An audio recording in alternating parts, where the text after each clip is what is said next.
ආසන්නයට පැමිණ දැන් අවසන් පුර තරගයකට සුදුසුකම ලබා ගන්නවා. මත්තේගොඩ මයිටි කිනිස් ඔවුන්ගේ සංචිතය තුළ නම් දරාපු විශාල තරුණ හැබැයි සිටින මේ යොවුන් ක්‍රීඩකයන්ගෙන් ඔවුන් සෑම සතියන්තයකම උපරිම ප්‍රයෝජන ලබා ගන්නා ගෙවිගේ 2024 වර්ෂයේ නැගී එන කණ්ඩායම බවට ඔවුන් පත් වුණා. කිසිදු විවාදයක් නැහැ. ඒ නැගී එන කණ්ඩායම 2025 වර්ෂයේ දැන් ඉස්තාවර කණ්ඩායමක් බවට පත් වෙනවා. ප්‍රථම පන්දුව පිළිගන්නට ප්‍රථම පන්දුව තුළදී ප්‍රථම කඩුවලා හිමි වියනවා හිතුතුලි කලඹලීට වඩා ඉවර හොඳ පන්දුවක්දී තරගී චෙක් නොහනි කාලට ඉවර හොඳ තෝරා ගැනීමට නොහැකි කල්මාර මෙන්තිමේ ටුඩික්යා සචිත්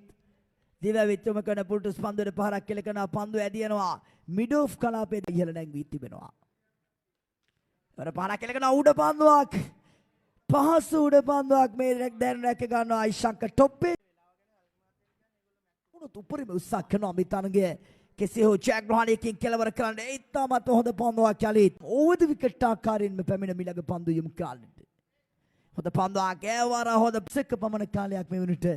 ගත වී තිබෙන ඉවර හොඳ පන්දුවක් සොපුන්ගේ පිටිකර වගේ සිරුරේ පන්දුව දැවටෙදී පොල්ටස් පන්දුවක් ලබා දුන්නේ නමුත් එතරම් සාර්ථක පන්දු පහරක් නොවේ ඊට පන්දුවකට ප්‍රවිෂ්ඨ වන්නට අද දිනේ තුලත් නැවත වතාවක් කැස්බෑ පොයින්ට් සිස්ටම් 22 වන තරගමාලාවේ මයිටි කින්ස් ක්‍රීඩකයන් අවසන් පූර්ව තරගයට පැමිණෙද නැතිනම් ඔවුන්ගේ මේ ගමන් මඟ මෙතනින් නතර කරයිද රලා පොල්ටස් පන්දුවක් පැමිණ පාරක් කෙලකන බිමදිගේ මේ පන්දුවේ ගමන් කරන්නේ මිටිකට ආවද විකට් ආකාරයෙන් ස්කම් ලබා ගන්නට හොඳ පන්දුවක්